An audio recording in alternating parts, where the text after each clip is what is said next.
Clock face rule. समझ में आया? Yes sir. Clock face rule. इसके बाद magnetic field and number of turns of coil. Magnetic field और number of turns of coil क्या है? तो magnitude of magnetic field gets summed up with increase in the number of turns of coil. जितने आप coils के numbering करोगे तो magnetic field क्या होगी? जुड़ जाएगी। टर्न्स मतलब ऐड हो जाएगी। तो magnetic magnitude of magnetic field gets summed up, सब जुड़ जाएगी with increase in the number of turns of coil. आप जैसे एक कॉइल आपने घुमा दिया, एक कॉइल घुमाओगे उसकी मैग्नेटिक फील्ड B1 है, दूसरी कॉइल आपने टर्न कर दिया उसकी मैग्नेटिक फील्ड B2 है, B3, B4, तो ये सब ऐड हो जाएंगी।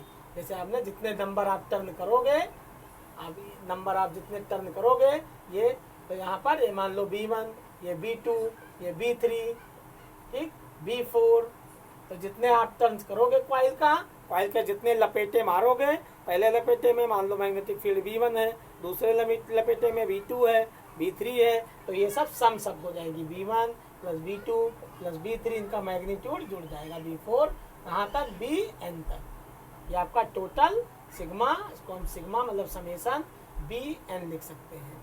सिग्मा n, और n is running to 1 to n, ठीक। तो sigma Bn is running to 1 to n, B1 plus B2 plus B3 plus B4 plus Bn। समझ में आया?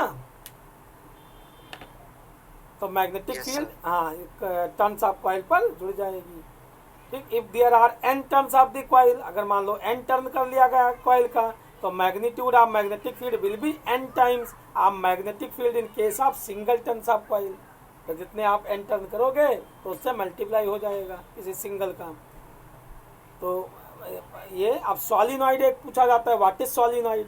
सॉलिनॉइड क्या है? तो solenoid is the coil which many circular turns. Solenoid की definition अगर पूछे कि व्हाट इज सॉलिनॉइड, तो magnetic field due to a current in a solenoid. तो सॉलिनॉइड क्या होता है कि solenoid is the coil with many circular turns of insulated copper wire wrapped closely in the shape of a cylinder. Solenoid is the coil, solenoid ऐसी coil है with many circular turns of insulated copper wire wrapped closely in the shape of a cylinder. A current carrying solenoid produces similar pattern of magnetic field as a bar magnet. One end of solenoid behaves as the north pole and another end behaves as the south pole. So magnetic field lines are parallel inside the solenoid. Magnetic field lines are parallel inside the solenoid, similar to a bar magnet, which shows that magnetic field is same at all point inside the solenoid. Magnetic field is same at all points inside the solenoid. तो solenoid जैसे एक bar magnet की तरह हम behave करते हैं, solenoid को bar magnet मान सकते हो। ऐसे यहाँ पर बहुत सारे आपने वायर टर्न कर लिया, ऐसे समझ में आया? बहुत सारे टर्न करके, और आपने यहाँ पर north pole,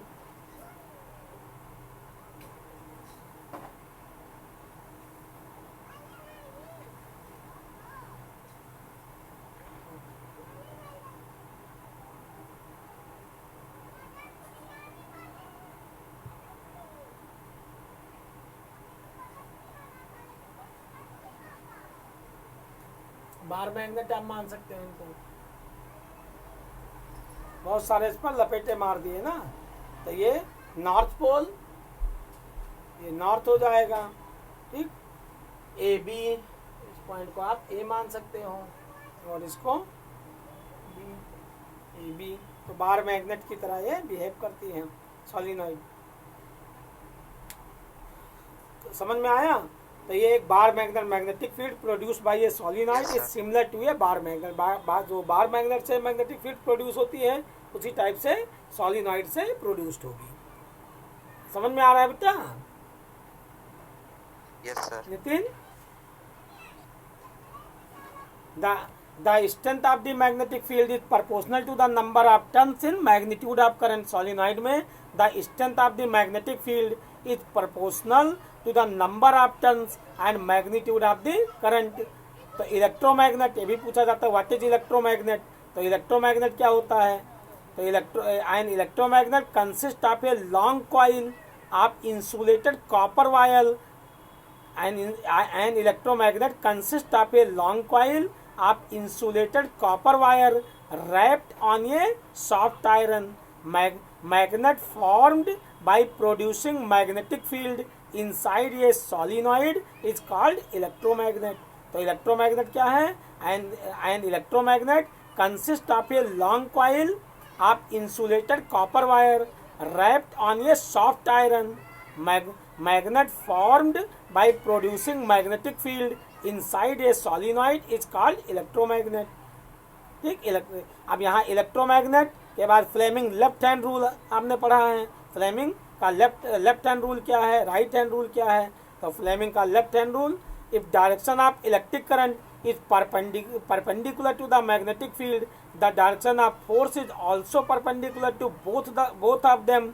The Fleming left hand rule states that if the left hand is stretched in such a way that the index finger, the middle finger and the thumb are in mutually perpendicular directions, then the index finger and middle finger of stretched left hand shows the direction of magnetic field and direction of electric current respectively, and the thumb shows the direction of motion of the force acting on the conductors. इन्होंने कहा कि अगर हम right hand को left hand को तीनों को ऐसे म्यूचुअली परपेंडिकुलर्स कर दिया जाए। फ्लेमिंग ने क्या बताया कि हम अगर अपने लेफ्ट हैंड के तीन फिंगर्स को स्टार्टिंग की फर्स्ट थर्ड और फर्स्ट सेकंड थर्ड तीन फिंगर्स को ले लिया जाए, तो यहाँ पर हम इसको ऐसे फैलाएं कि एक दूसरे के परपेंडिकुलर हो जाए।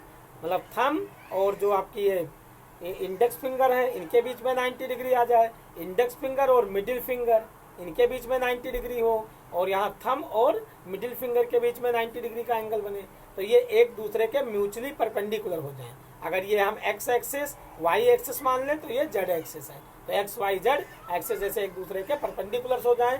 तो यहाँ पर ये जो आपकी इंडेक्स फिंगर है, तर्जनी उंगली, इंडेक्स फिंगर, तर्जनी उंगली या फर्स्ट फिंगर, ये किसके डायरेक्शन को शो करे?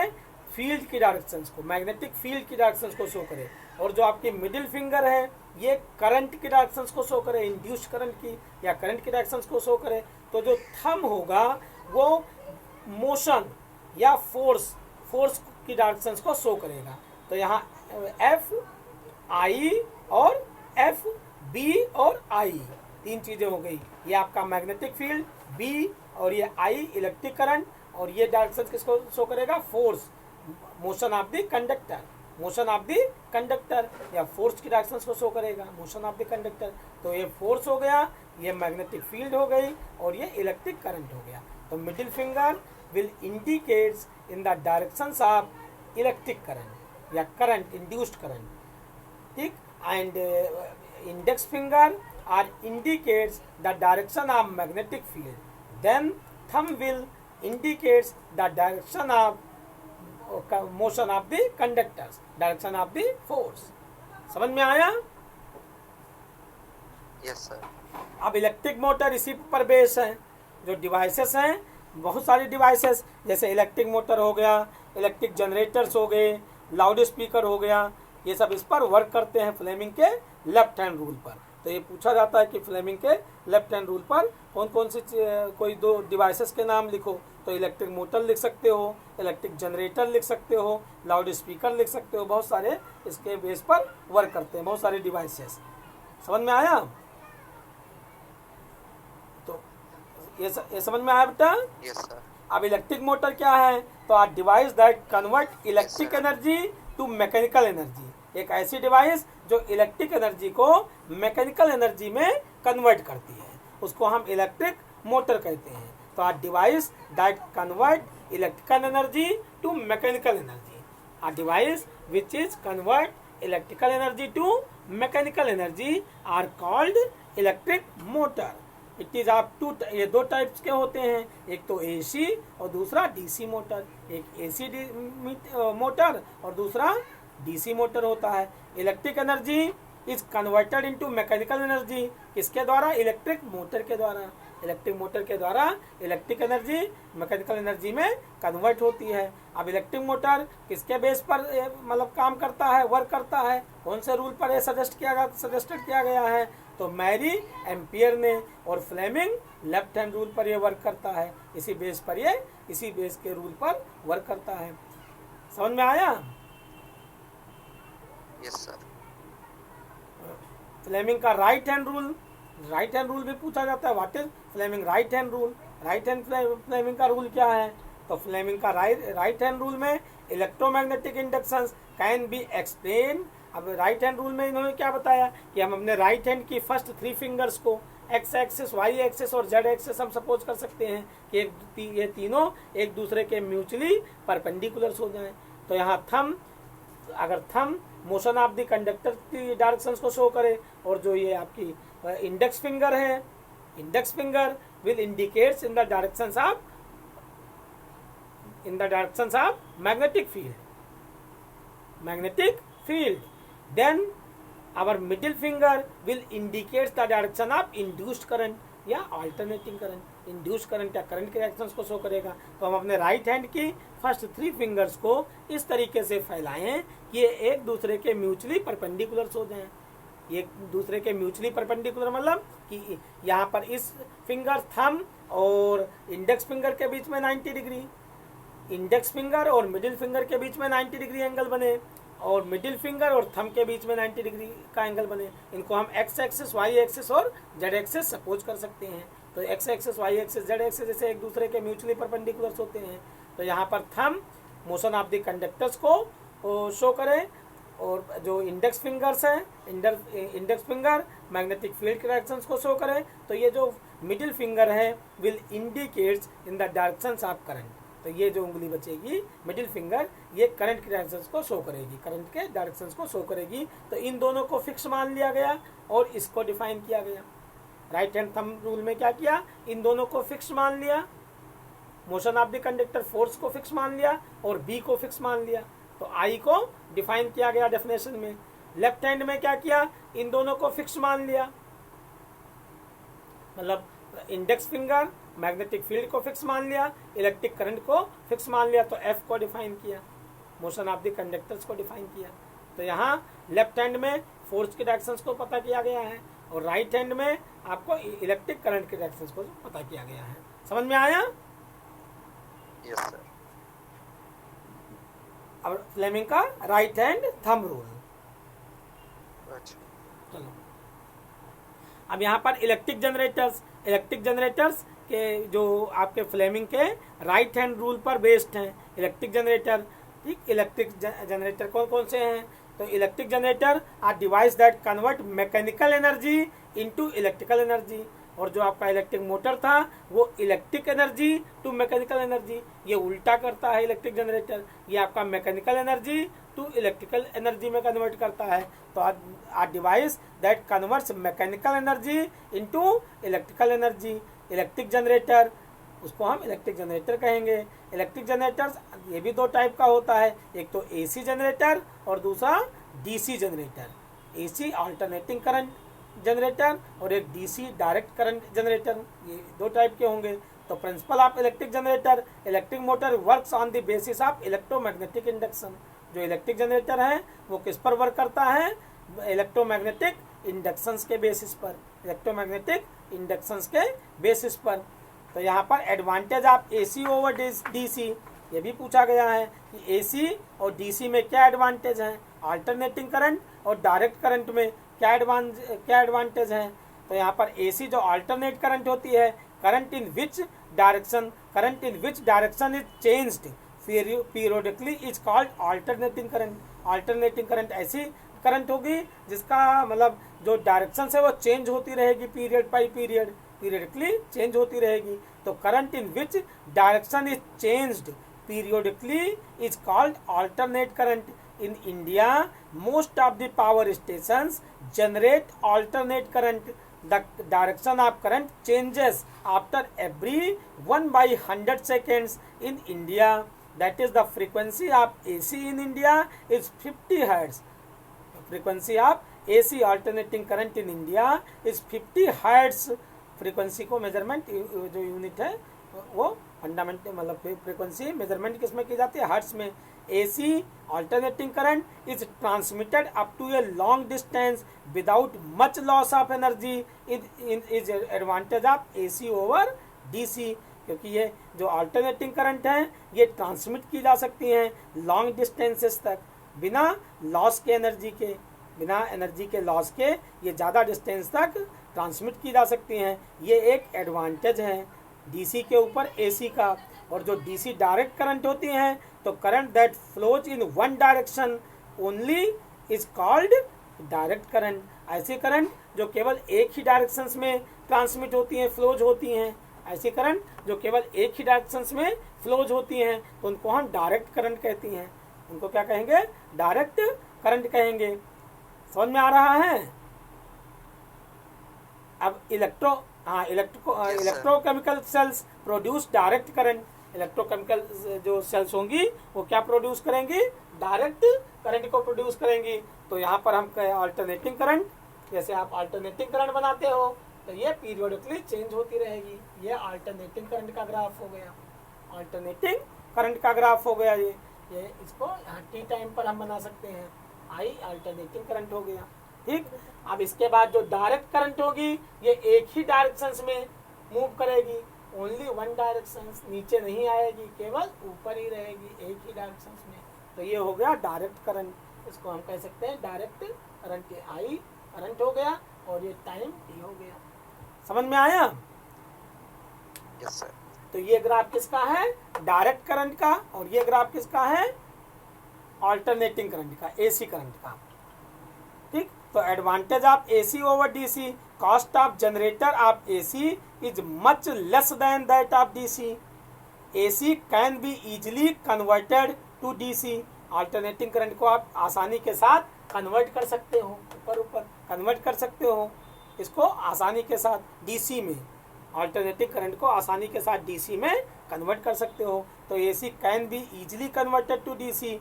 AC can be controlled by use of choke which involve less loss of power, whereas DC can be controlled using resistance, using involve high energy loss. तो alternating current can be controlled by use of choke which involve less loss of power, whereas DC can be controlled using resistances which involve high energy loss.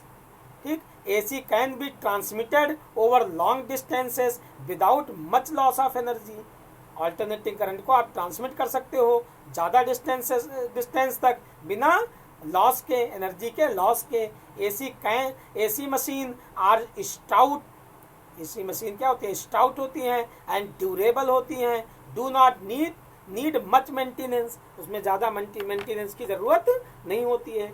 जो AC machine होंगी उनमें maintenance की ज़्यादा requirement नहीं होती है, और stout होती हैं और ड्यूरेबल होती हैं।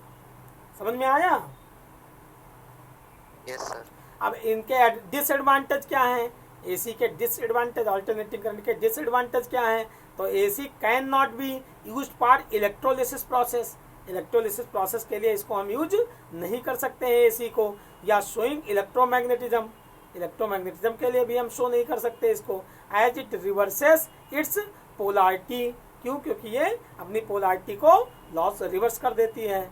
AC is more dangerous than DC. Alternating current dangerous होती है डीसी से।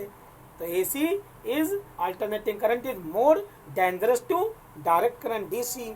तो अल्टरनेटिंग करंट डेंजरस होती है, मतलब ये आपका अल्टरनेटिव करंट का डिसएडवांटेज है। पहला कि AC can not be used for electrolysis process, or showing electromagnetism as it reverses its polarity. AC is more dangerous than DC। अब डोमेस्टिक इलेक्ट्रिक सर्किट, ये आप अकल करेंगे। डोमेस्टिक इलेक्ट्रिक सर्किट्स क्या हैं, इसको भी थोड़ा आपको मैंने बताया था, थोड़ा और रिवाइज करा देते हैं। We receive electric supply through mains supported through the poles या cables in our homes. We receive alternating current power 220 volt with a frequency of 50 hertz. तो जो हमारे घर पर जो हम यूज करते हैं बिजली डोमेस्टिक पर्पज पर इलेक्ट्रिक सर्किट में जो हम यूज करते हैं वो 220 वोल्ट पर प्रवाहित की जाती है और 20 एम्पियर्स की करंट 25 एम्पियर्स की करंट दी जाती है। 15 एम्पियर का आपका बल्ब वगैरह फ्रिज वगैरह चलाने के लिए 5 एम्पियर पर आपके तो छोटे बल्ब वगैरह चलते हैं, तो 20 एम्पियर की करंट आपको दी जाती है। और इसका जो हर्ट्स होती है 50 हर्ट्स की फ्रीक्वेंसी होती है। इसमें 3 वायर्स होते हैं, 3 वायर्स। कौन कौन से? लाइव वायर जिसको हम रेड इंसुलेटेड वायर होता है जिसको पॉजिटिव वायर कहते हैं, रेड कलर का होता है। दूसरा आपका न्यूट्रल वायर होता है जो ब्लैक इंसुलेटेड होता है जिसको हम निगेटिव वायर कहते हैं, निगेटिव होता है वो। न्यूट्रल वायर ब्लैक इंसुलेटेड उस पर कवर होता है और जो लाइव वायर होगा वो रेड इंसुलेटेड होगा, लाल कलर उसके पर चढ़े होंगे और वो पॉजिटिव होगा आपका। और तीसरा होता है अर्थ वायर जो ग्रीन इंसुलेटेड होता है। ये सेफ्टी मेजर्स के लिए रखा जाता है कि कोई जैसे लीकेज हो करंट में या मेटेलिक बॉडी में तो कोई हमें सीरियस शॉक ना लगे, यूजर्स को सीरियस शॉक ना लगे, तो इसके लिए अर्थ वायर लगाया जाता है। अब शॉर्ट सर्किट कभी कभी शॉर्ट सर्किट हो जाती है। शॉर्ट सर्किट क्या है? तो short circuiting is caused by touching of live wire and neutral wire. जब लाइव वायर और न्यूट्रल वायर मतलब जो ब्लैक वायर है और रेड वायर, जो रेड इंसुलेटेड वायर होता है वो लाइव वायर होता है और जो ब्लैक इंसुलेटेड वायर होता है वो आपका निगेटिव होता है ना, तो कौन सा होता है? वो न्यूट्रल वायर होता है। तो जब ये दोनों वायर एक दूसरे से टकरा जाते हैं, मिल जाते हैं, तो शॉर्ट सर्किट होता है, शॉर्ट सर्किट। तो short circuiting is caused by touching of live wires and neutral wire और ये दोनों जब मिल जाएंगे, समझ में आया? तो शॉर्ट सर्किटिंग हो जाएगा। इट हैपेंस किसके कारण होता है? जब कोई इंसुलेशन जो आपका पावर लाइन्स है वो डैमेज हो जाए या कोई इलेक्ट्रिक जो अप्लायंसेस हैं उसमें कोई फॉल्ट हो जाए, कोई डिफॉल्ट हो जाए, कोई जैसे स्विच आपकी जल जाए, तभी ये शॉर्ट सर्किटिंग होती है। तो जो आपके अप्लायंसेस हैं उसमें कोई डिफॉल्ट आ जाए या जो आपको इंसुलेशन जो पावर लाइन्स दिया गया है वो डैमेज हो जाए, तो ये शॉर्ट सर्किटिंग होगा। Overloading of an electric circuit पर ओवरलोडिंग कैसे होता है? तो मतलब overloading of an electric circuit. तो the overheating of electric wire in any circuit due to the flow of a large current through it is called overloading of the electrical circuit. A sudden large amount of current flows through the wire which causes overheating of wire and may cause fire also. Electric fuse क्या है? It is a protective device used for protecting the circuit from short circuiting and overloading. तो जो electric fuse लगाए जाते हैं तो ये protective device होता है जो प्रोटेक्ट करता है हमारे सर्किट को, जिससे मतलब शॉर्ट सर्किटिंग ना हो जाए और ओवरलोडिंग ना हो जाए। तो ओवरलोडिंग से बचने के लिए और शॉर्ट सर्किटिंग से बचने के लिए हम क्या लगाते हैं? इलेक्ट्रिक फ्यूज लगाते हैं, इलेक्ट्रिक फ्यूज। तो इलेक्ट्रिक फ्यूज सेफ्टी डिवाइस के रूप में यूज किया जाता है कि जिससे ओवरलोडिंग ना हो और शॉर्ट सर्किटिंग ना हो। ठीक, तो fuse is always connected to the live wire. Fuse use कहाँ कनेक्ट किया जाता है? हमेशा लाइव वायर से जोड़ा जाएगा। तो it is a piece of thin wire of material having low melting point and high resistance. Fuse is always connected to live wire. Fuse is always connected in series to the electric circuit. हमने series combination और parallel combination ये पढ़ा है resistance का।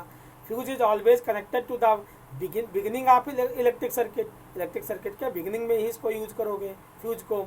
Fuse works on the heating effect. किस पर work करता है ये? हीटिंग इफेक्ट पर मतलब वर्क करता है फ्यूज। समझ में आया नितिन?